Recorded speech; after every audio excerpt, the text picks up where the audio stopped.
পাকিস্তান যেটা তখন পশ্চিম পাকিস্তান ছিল, সেই দুটো দেশ থেকে কাতারে কাতারে হিন্দু নিজেদের জন্মের পর থেকে ভারত ভাগের যে কথা, সেদিন কি হয়েছিল জানেন? রাতে অন্ধকারে বাংলাদেশ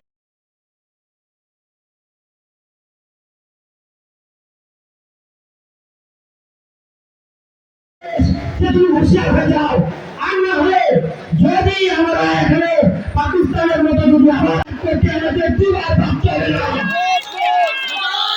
বাংলাদেশকে দুবার করতে আমাদের ভাবতে হবে না।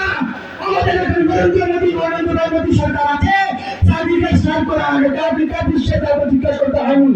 আমি এখানে আমার সংক্ষিপ্ত বক্তব্য শেষ করবো, কারণ আমাদের মধ্যে আমাদের হিন্দু ভাইদেরকে হাত জোর করে অনুরোধ করেছি, আমাদের বৈবাহিক থেকে আমাদের এখানে প্রফেসর আমাদের অসীম চক্রবর্তী মহাশয় স্যার এসেছেন, স্যারের মূল্যবান বক্তব্য না শুনে কেউ মাইক থেকে যাবেন না, তাই বারবার অনুরোধ করে আমার সংক্ষিপ্ত বক্তব্য এখানে শেষ করছি।